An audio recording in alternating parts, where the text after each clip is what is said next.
You got it, bro. I'll let you open up. All right, Shalom. First and foremost, want to give all praises, honor, and glory to Yahweh, Bahashim, Yahushai, Bahashim Makakodash. Double honors to the elders and apostles of Great Millstone that taught us this truth. And Shalom to the hopeful elect. All right, the Akim and the Akwaf scattered around the four corners of the planet Earth that have returned to the obedience of the scriptures. All right, I'm the brother of Rock. This is GMS Dallas, and I got the Kahan Inad, the brother Inad with us or with me, and we're gonna continue going into the book of Ephesus. All right, and if you tuned into the last one we went into was basically, the origins of the church, part one. All right, which really, when you go into the origins, you got to start with, Paul, right? You got to start with, the Apostle Paul, all right, and his particular journeys in that region, right? Because he went there more than once, as we covered, all right. But in this section, we're going to finish out, Acts chapter 19, verses 21 through 41, and this is it's a important thing to go over, just due to the fact that, the diaspora, the scattering of our nation, and the history that's associated with it is, you're not going to understand the gospel if you don't understand that history, and the book of Ephesians will continue to go into that when you read the first chapter, the second chapter, and so on. You got anything you want to start with, bro? Yeah, Khan. It's important to understand also that Israelites that were in a city, they were there for a while, meaning, generations, I'll say. By the time Paul and and the other, Aquila and Priscilla and so on got to the city, and word of Yahushua got to that city particularly, there was Israelites there from, the Grecian Empire, a couple hundred years, we could say, prior, right? That were already established and comfortable, okay, in Ephesus. So they had their power structure, if you will, amongst themselves, right? And you can imagine how that ruffled a lot of feathers, so to speak, whenever the gospel reached that city. Arak, are you good as far as the connection? Like, it's not cutting out, everything good, right? Yeah, everything's good. It's a little choppy on my end, so. Man, right when you said that. Yeah. I got full bars on mine. Yeah, it's probably on my end. Anyway, let's continue, Baba Kusha. From where we still left off last lesson. You want me to add your screen to the chat? All right.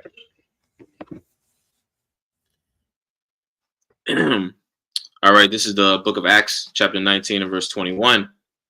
It says, after these things were ended, Paul purposed in the spirit, when he had passed through Macedonia and Achaia, to go to Jerusalem, saying, after I have been there, I must also see Rome. So he went into Macedonia, two of them that ministered unto him, Timotheus and Erastius, but he himself stayed in Asia for a season. Basically, as we went into in the last lesson, matter of fact, you mind going up just a little bit on that? Am I sharing my screen? Oh, Salakia, bro.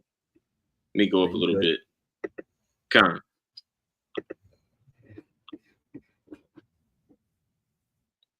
Right. Yeah. Where we left off, it talked about that, how Paul took a short stop in the city of Ephesus, and he left, and then he left some ambassadors, and then he came back. That's basically what chapter or verse, whatever verse you read just now is saying. Mm-hmm.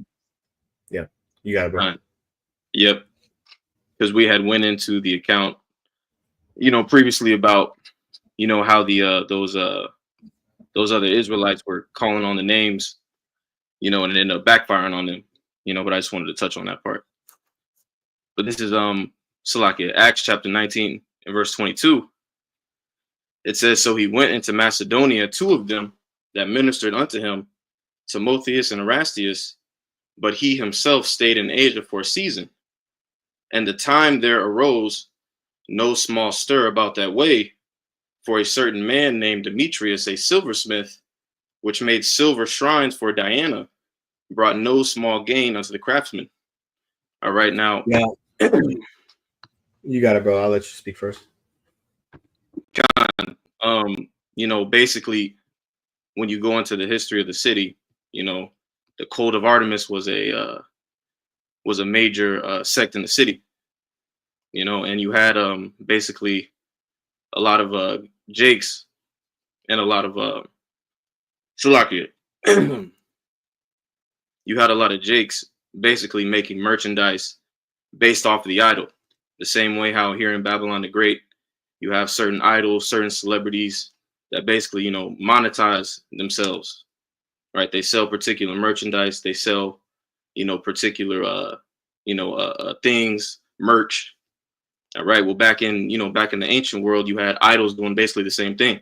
And just for edification's sake, I want to go into this word shrines because I was watching a short documentary on the city of Ephesus on YouTube, and it was basically showing an actual image of the shrines, or Salakia. I forget what they're called. They basically look like small, like action figures almost. They were made of molten metal. I forget what they're called in the scriptures. Idols. Kind. Idols. False gods. Yep. What's that word you're getting now? I was getting this word shrine, but I'll hold off on that. I'll keep going.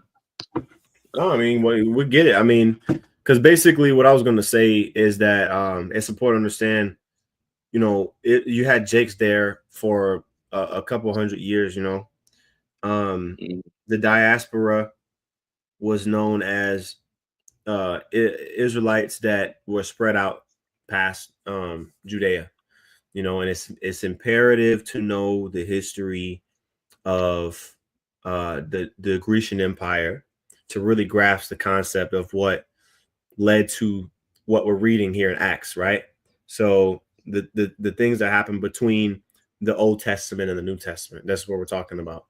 The history that's documented, that history is documented in the Apocrypha, right? When you read particularly First and Second Maccabees, it covers that history, all right, from the Grecian Empire all the way up until the basically the fall. I'll say the fall of the Grecian Empire, with transitioning into the Roman Empire, right? With the Roman Empire, you had pacts that were made between the sovereign nation of Israel, right, of the Jews, if you will, specifically because it was really just southern tribes at that time, Judah and Benjamin and Levi, at that time. The northern kingdom was already out of the picture, and you had pacts that were made to protect Israelites that were in various different parts, because remember there was rebellion with the nation of Israel and the Grecian Empire, right? So with that, the outcome was that the Lord delivered us from that, right? The Lord delivered us from that, and part of that process involved pacts, agreements with Rome, okay, which was in. And now let's get the precept. Okay, yeah. I'll share my screen real quick because everything we say we're going to back up with the scripture. Okay. Remove your screen. We're going to add mine. 8. Yep, that's exactly what I had. Okay, that's exactly what I had. So, and again, we're going to go from different parts of the scripture. We're going to go slow, but hey, this is recorded for a reason. If you need to write the notes down, write the precepts down. Okay, definitely do that. All right. This is First Maccabees chapter 8, verse 1, it says, now Judas, which at that time he was the leader of the Maccabean revolt. This is again during the time of the Grecian Empire. Okay. Now Judas had heard of the Romans, that they were mighty and valiant men, because again, the Jake was rebelling against okay.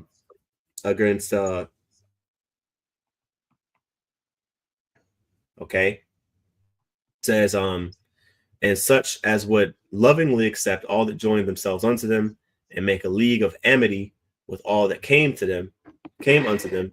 And they were men of great valor, and it was told also of their wars and noble acts what they had done among the Galatians, and how they had conquered them and brought them under tribute, and what they had done in the country of Spain for the winning of the mines of silver and gold which is there, right? Which we know, well, we'll freshen up.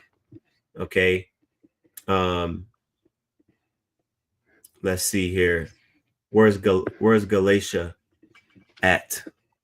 I see Thessalonica, I see Berea, I see Corinth, I see Athens, I see Ephesus. And I don't see Galatia, but that's fine, because it can be oh, Galatia right here. Big ass area here. Okay. Which is important to know. There was war in this area during this time that we're reading here between Rome and Greece. Okay, Esau fought against Esau during these times. Okay, there was a lot of back and forth, right? Again, before we even getting into Ephesians, we get into the history of how the Israelites even ended up in that city, because it may not be explicitly explained directly in the scriptures about how every city ended up with Israelites in it by the time Yahushua was on the scene, right? Mm-hmm.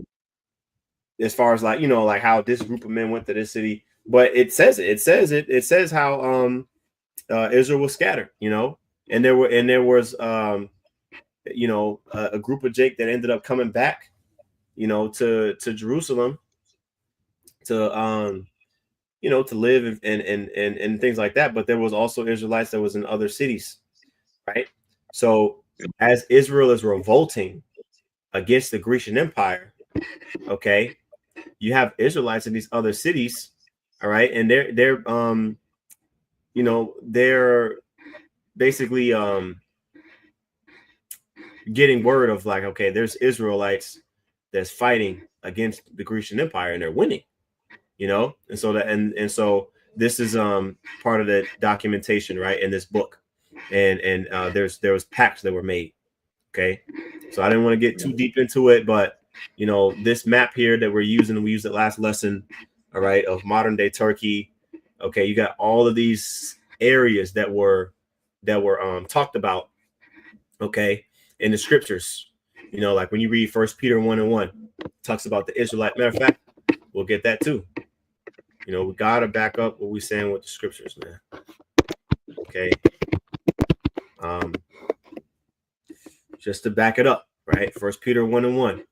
Peter, an apostle of Yahushua Mashiach, to the strangers, which if you really want to be on point, you're gonna look this word up, strangers, and you're gonna see, okay, that it's talking about Israelite foreigners, parapedemos, a pilgrim. Okay, also says one who comes from a foreign country into a city or land to reside by the side of the natives. Okay, metaphor. Well, yeah. So that's it. All right, talking about the Israelites, man, that were in those cities. Okay, it's the point we're getting to, right? So it says, to the Israelite foreigners, we could say, scattered throughout Pontus, Galatia, right? Which we got the map, right? Galatia, right? What did it say? Cappadocia, which is other area of Turkey. Pontus would be the northern. See this here? Pontus, Galatia, Cappadocia. Where else? Asia, which this whole thing would have been considered Asia Minor, you could say. Well, Asia, look, you see that? See Asia, when I say Asia, this is what it was talking about. And Bithynia, right? The whole country of, you know what I mean? Like the whole basically country of of Turkey, modern day Turkey. There was jakes all throughout here. Peter was addressing that to the believers in this area, right? How did they get there? That's what we're reading about right here, right? So we're kind of going back and forth, but we're taking our time. We're getting precepts, showing maps. If you're not taking notes, that's on you. Okay. I just wanted to add that in there, brother. That's all. I'm gonna let you share your screen now. Come.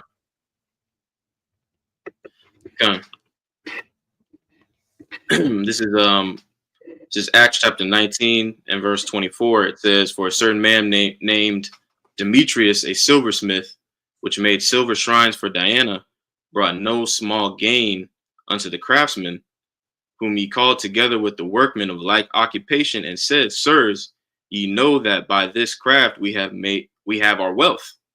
All right, so essentially, Demetrius he wasn't the only one, he wasn't the only silversmith in town. He wasn't the only guy, profiting, off of these shrines for these idols. There's a lot of money to be made, off these particular things. So when Paul, was in the, when he was in the synagogue, and then ultimately too, because it talks about how he started off in the synagogue, and then he ended up moving to the school of Tyrannus. Either way he went, all right, the word was basically seen as an issue, as a problem, and it's the same thing today. There's an impact. Brother. Yep. I didn't mean to cut you off. Finish your point about Shai. That was the point. That was the point. I was going to ask you, did I read what you wanted to get in First Maccabees 8? Did you want to get a different part of First Maccabees 8? Because it is, it's a whole account, Mm-hmm. No, yeah, you was good. That we addressed the part. I really just want to touch on verse 1. Okay, Con. Another thing I wanted to, if you don't mind, go into real quick, into the whole thing of the silversmith. With this individual named Demetrius, right? When you go to Wisdom of Solomon 14, I'm gonna just share my screen again real quick. Just get a quick precept. I meant to get this before I give it back to you. Wisdom of Solomon 14. This chapter talks about idols, right? But when you go to verse 8, it says, "But that which is made with hands is cursed, as well it as he that made it. He, because he made it, and it, because being corruptible, it was called God. For the ungodly and his ungodliness are both alike, hateful unto the Most High." It says, for that which is made shall be punished together with him that made it. Right? So, there's more going into it. But this individual, Demetrius, the silver, if you will, that was in the way, and he was detecting that the truth being spread in the church was going to mess up his money, right? But the Lord had plans for that dude to get up out of there, and anybody else that was a idol to get up out of there. Because what do we teach? We teach, hey, you're supposed to cast away these idols. You see, you're supposed to cast these things away. They're dead. They have no power, right? So just want to get that precept. You can read more on it, but that's the point. You got it, brother. That's it. Gun the water. All right. It says, verse Acts 19 and 26. It says, "Moreover, ye see and hear that not alone at Ephesus, but almost throughout all Asia, this Paul hath persuaded and turned away much people, saying that they be no gods which are made with hands." All right, so like you just brought out that precept in Wisdom of Solomon, right? Basically, showing that idols are they're powerless, they're nothing, they're vanity. Because the people that create them are vanity, are nothing, man. All right, but it shows you how the word coming out in this particular location, Ephesus, it was very impactful. It helped the word spread quickly. Helped the word get out fast. And it makes me think about. Matter of fact, I'm gonna get a quick precept. This is Proverbs. This is Proverbs chapter 1 and verse 20. It says, "Wisdom crieth without; she uttereth her voice in the streets.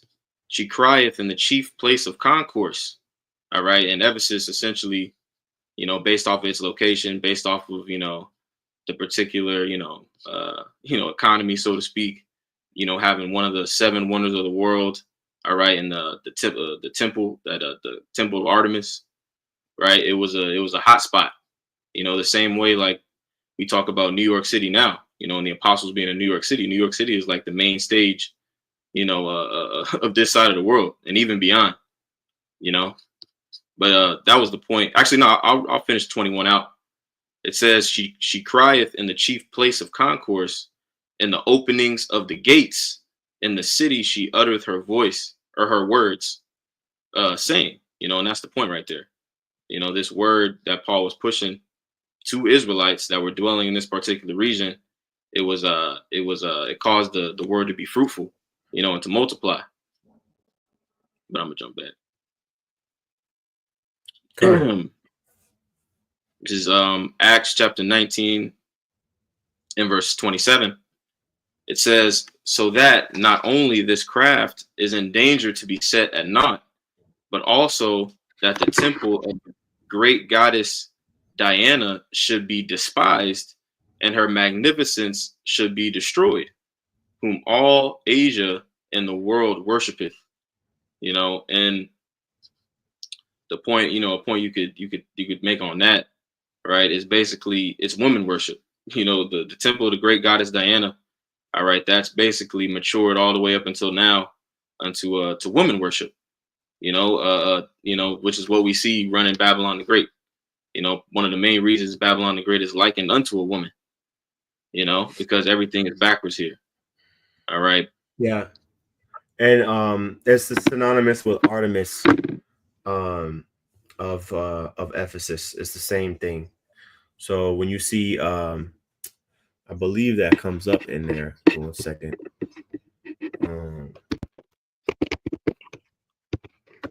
Didn't it come up earlier? 1 second here. Artemis. Here we go. Strong's G 734. I'm not sharing my screen yet for a reason. Just want to make sure I'm looking this up correctly.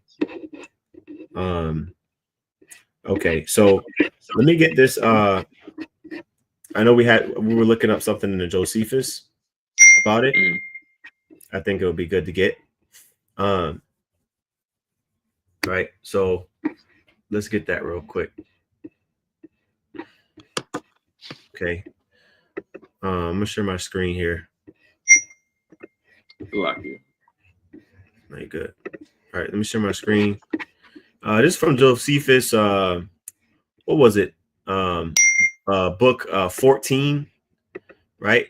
Antiquities of the Jews, book 14, chapter 10, section 25. Basically, I got it in this easier reading version, so bros can see it easier.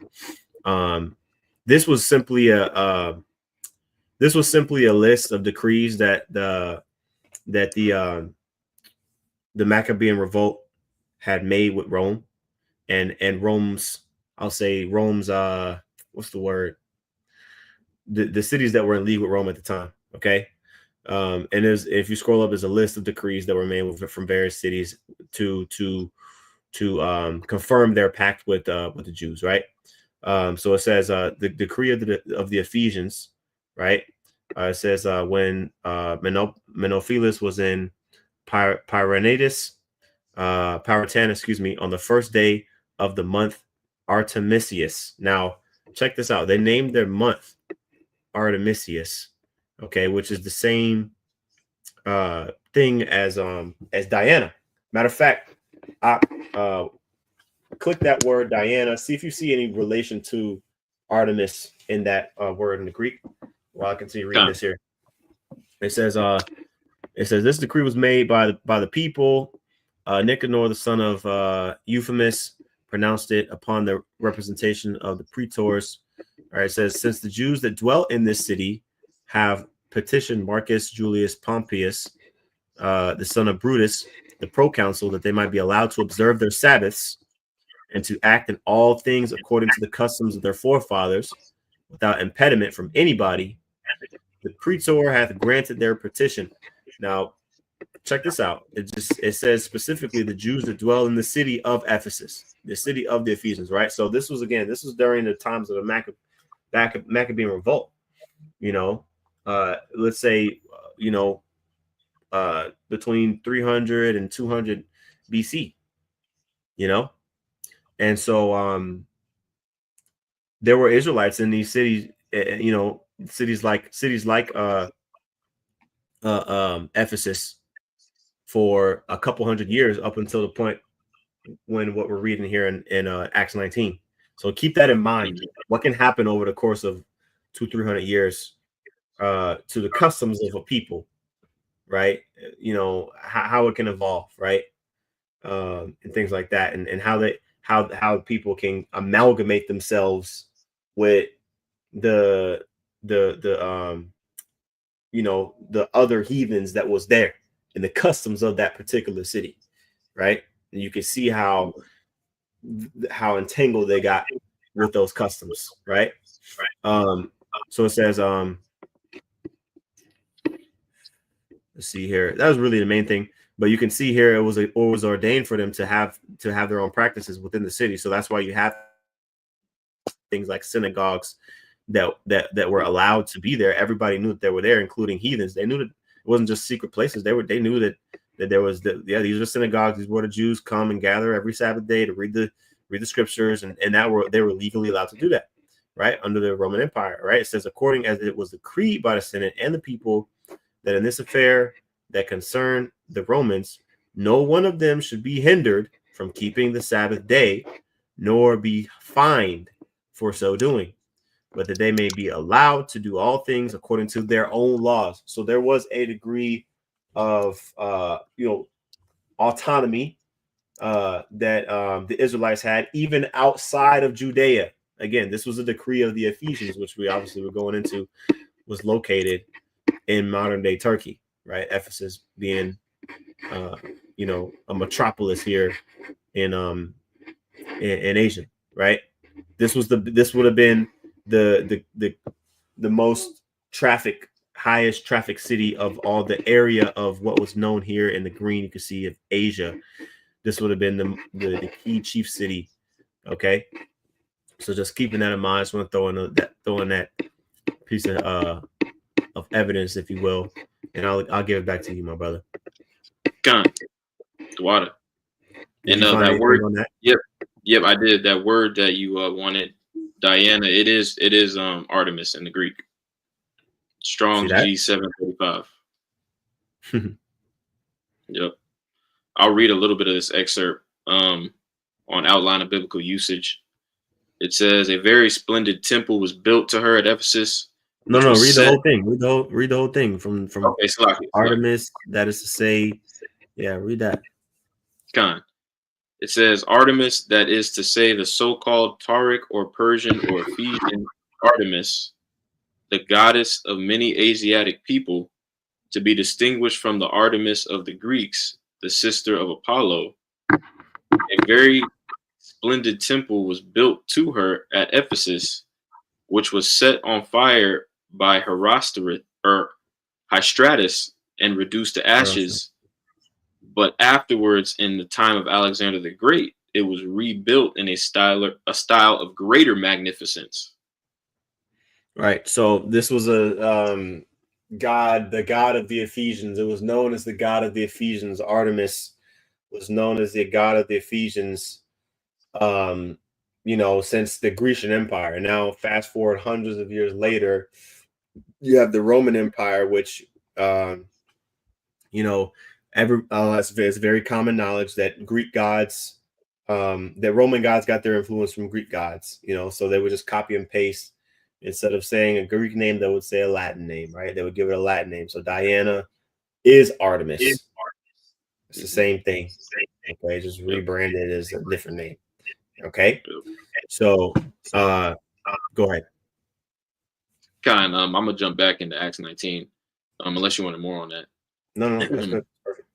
This is Acts chapter 19, and I'll read verse 27 again. It says, "So that not only this our craft is in danger to be set at naught, but also that the temple of the great goddess Diana should be despised, and her magnificence be destroyed, whom all Asia and the world worshipeth." So basically Demetrius is plotting. He's building up. He's building a case, so to speak, against Paul and his ministry. This is a big deal. This is part of the culture of the city. That's like saying, Jesus, they're trying to take down Jesus. No, we've been worshiping Jesus for hundreds of years. How can you do this? How can you, So it caused an uproar, right? Go ahead. Yep. It says, verse 28, "And when they heard these things, they were full of wrath and cried out, saying, Great is Diana of the Ephesians." And the whole city was filled with confusion. And having caught Gaius and Aristarchus, men of Macedonia, Paul's companions in travel, they rushed with one accord into the theater. So basically, Paul was persecuted. He was grabbed up, him and his associates, and that's going to happen again. That's why we always talk about. You got this specific said it was companions of Paul that they just happened to be, teaching, and then they grabbed him up and basically brought him into the into the what? It says brought them into the theater. Yeah. The theater. So as a public area where things like this could be addressed. Verse 30, it says, "And when Paul would have entered in unto the people, the disciples suffered him not, and certain of the chief of Asia, which were his friends, sent unto him, desiring him that he would not adventure himself into the theater." Yeah, probably trying to figure out what's going on. Like, how do why do you, they apprehended the brothers, you know what I'm saying? And the brothers, the other individuals, that were of the faith, they was looking out for him. No, don't go in there. They would really want to get their hands on him, because he was the one that, you know what I'm saying, they had the biggest issue with, Yeah. Go ahead. Yeah, I was just gonna make a point too that shows you how big the word, like, because we're all, Paul is a vessel, but it shows you how well known, his ministry got.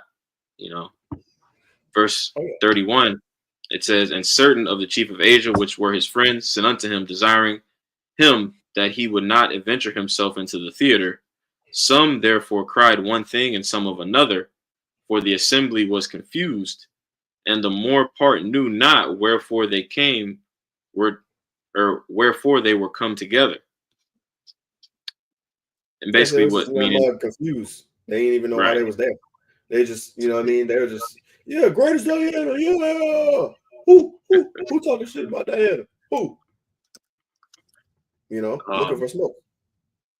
Yeah. Man, I forget what that Psalms is. I want to say not Psalms 105, where it goes into idols, how not only idols, but the people that, serve them are vanity. That's what that scripture illustrates right there. That's what that account illustrates. Yeah. And matter of fact, Wisdom of Solomon 14. I'll keep going. You can get more on it if you want. Or I can look for that scripture you're talking about. Let me see real quick. I'll look for you. You keep going. Okay, Khan. That's Psalms 135. I'll read that verse again, though. Yeah, I'll pull it. I got it. Psalms chapter 135 and verse 15. It says, "The idols of heathen are silver and gold, the works of men's hands. They have mouths, but they speak not. Eyes have they, but they see not. They have ears, but they hear not. Neither is there any breath in their mouths. They that make them are like unto them. So is everyone that trusteth in them." And that's the that's the result of idol worship. But really, birds of a feather flock together. If you worshiping idols, really subconsciously, what you worshiping ain't shit. To a certain extent. Now you do have people that really are bought in, on the left hand side, because there is a left hand side, that is real. But for the most part, like a lot of these, so-called churchgoers, a lot of these anti Christians, they don't believe what the fuck they talking about. They just there. Yeah. I mean, in order to believe in something, you have to find some way to align with it. A lot of people are fed false information, and they just go with the flow, and others are more ringleaders and kind of getting people to, to join in for their benefit, right? But either way, the majority consensus was, anybody who's an Ephesian, you can't talk shit about Diana. That's the chief god of the Ephesians, But you had the situation of Wicked Jakes that was causing an uproar, right? Speaking on things that cause uproar, right?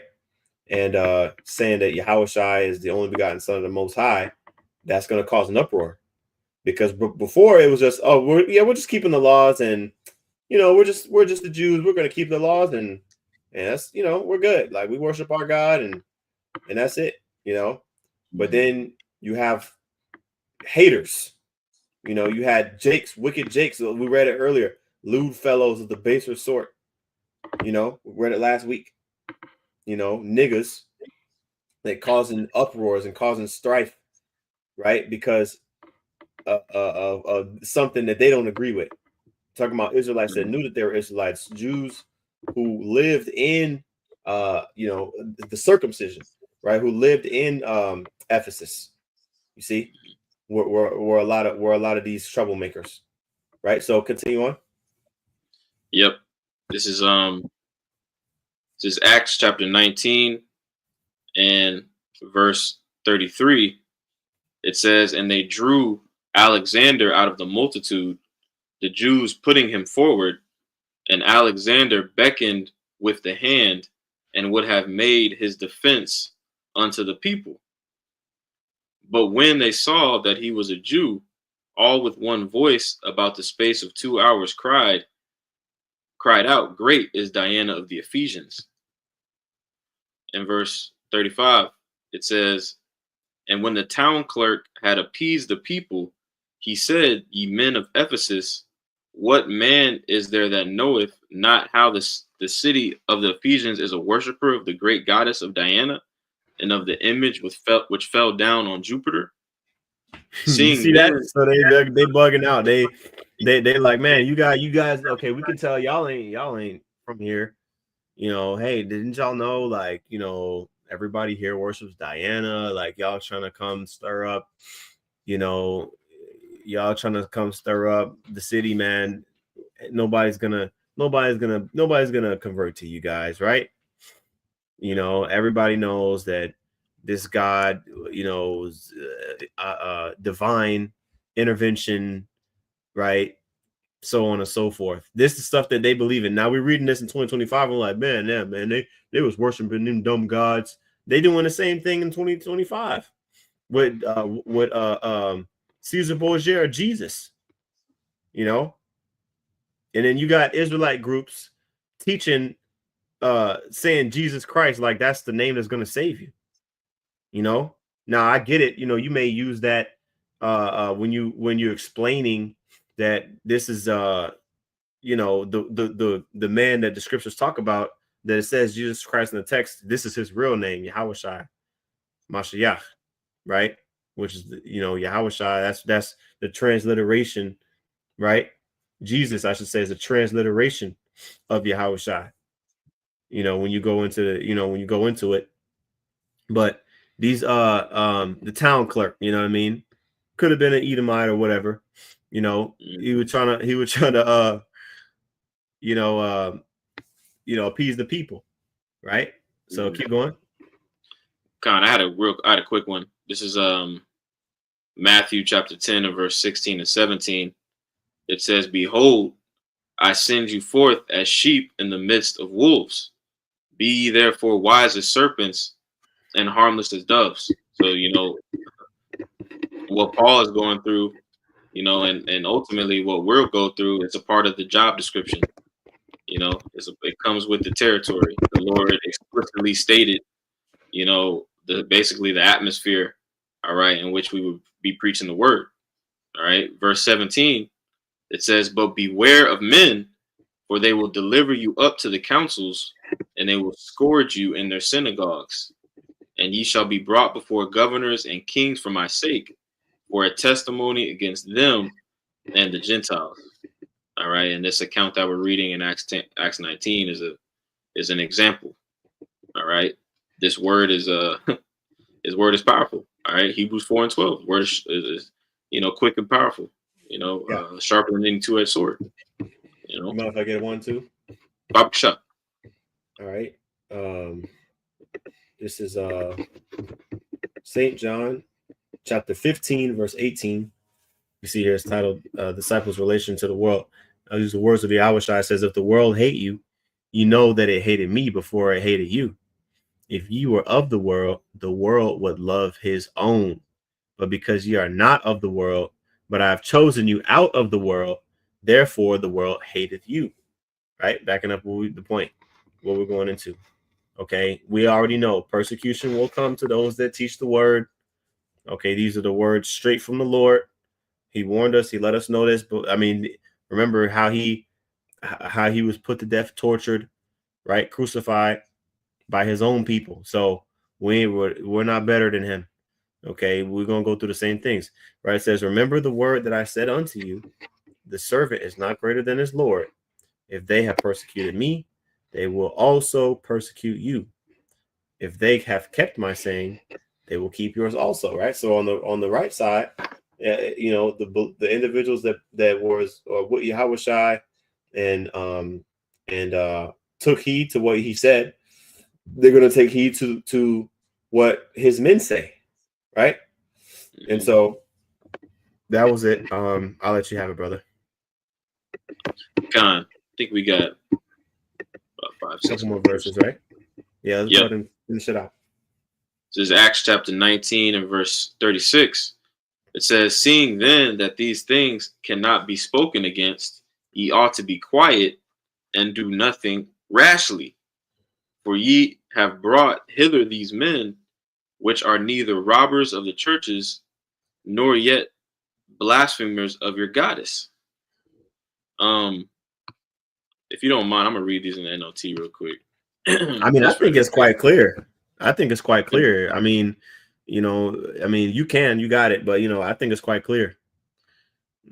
He's addressing the people, trying to call the people, trying to prevent them from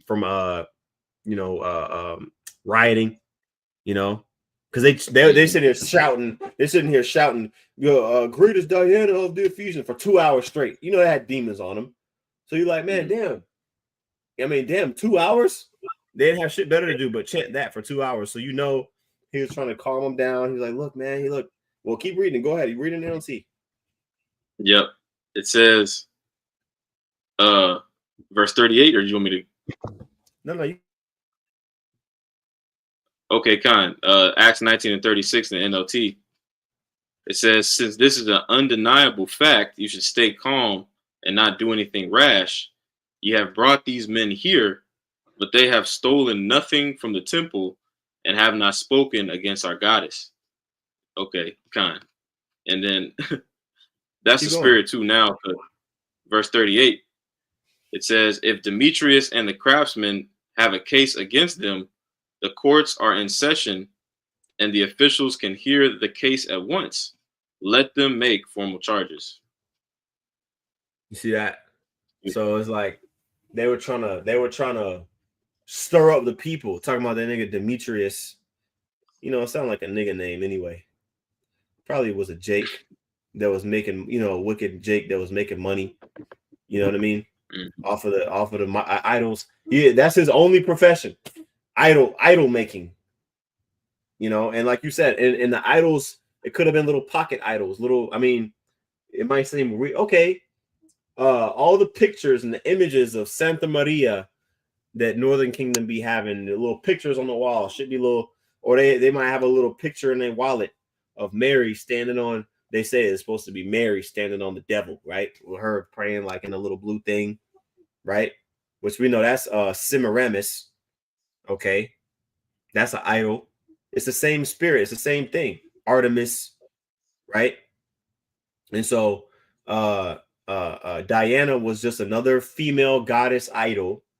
Okay, that was we could say the team mascot, the city mascot, right? That everybody was like, no, nobody can talk shit about this god because we all worship her, and there's a big ass temple there, and it was definitely bigger than the synagogues that the Israelites had, right? And the nigga that was making money off of the making of those idols, of those little mini Dianas or mini Artemises, got together with the other dudes that made money, right? And they took the two brothers that was preaching Yahushua and said, hey, we got to get rid of these dudes.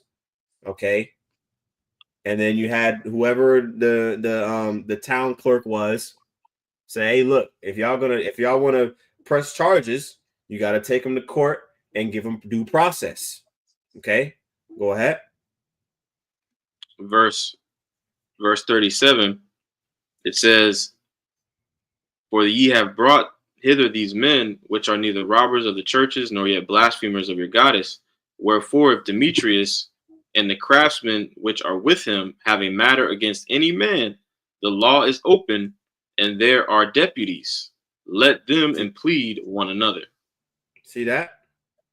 And you notice the common denominator, niggas going to law with Israelites, going to Esau to be the judge.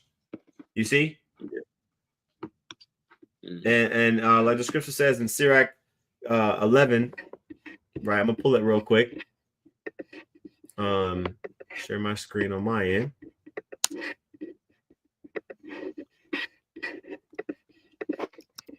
Sirach 11 and what is it, 7, right? Sirach. Okay. It says, blame not before thou hast examined the truth. Understand first and then rebuke. Answer not before thou hast heard the cause. Neither interrupt men in the midst of their talk.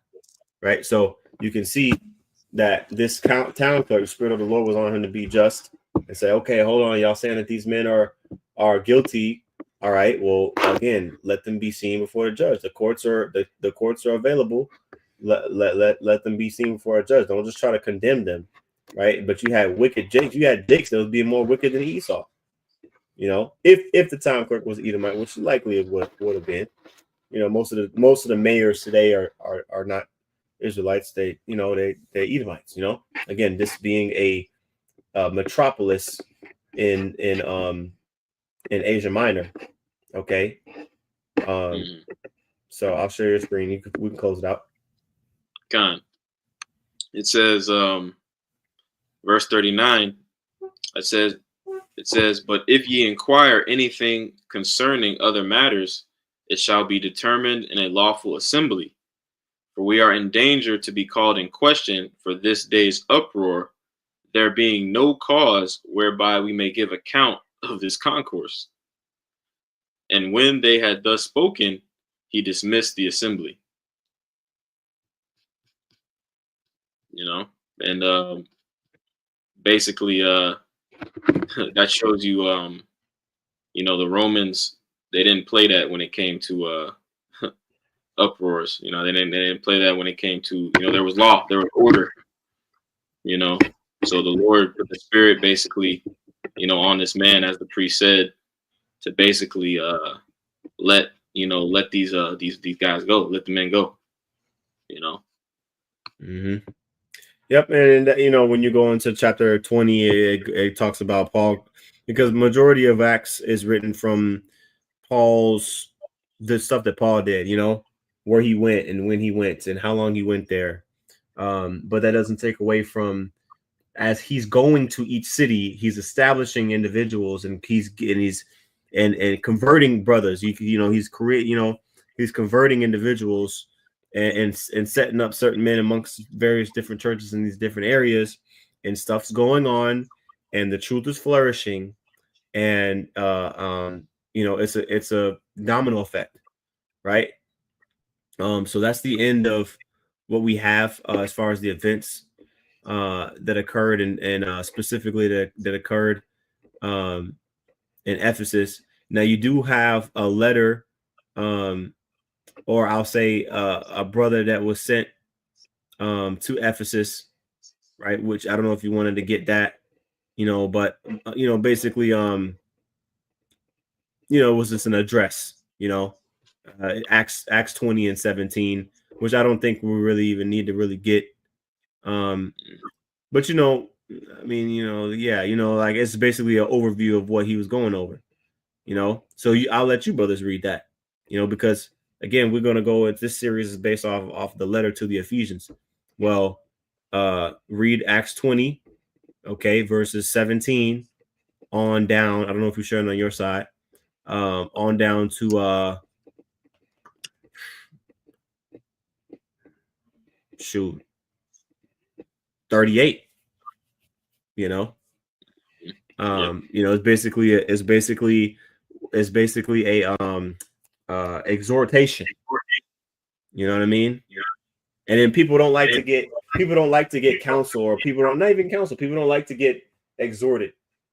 You know, certain people, you try to exhort a brother and he catch an attitude, you ain't. Hey man, you ain't gonna last too long. You know.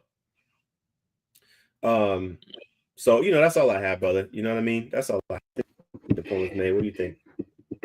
John, I think that's a good point. Stop that. Okay. All right. Well, I'll let you close out, bro. Kind. Well, Lord's willing, you know, this lesson was edifying. We're going to give all praises, honor, and glory to Yahweh, Bahashem, Yahushai, Bahashem Makakodash. Double honors to the elders and apostles again that taught us this truth. And shalom to the next lesson. Shalom.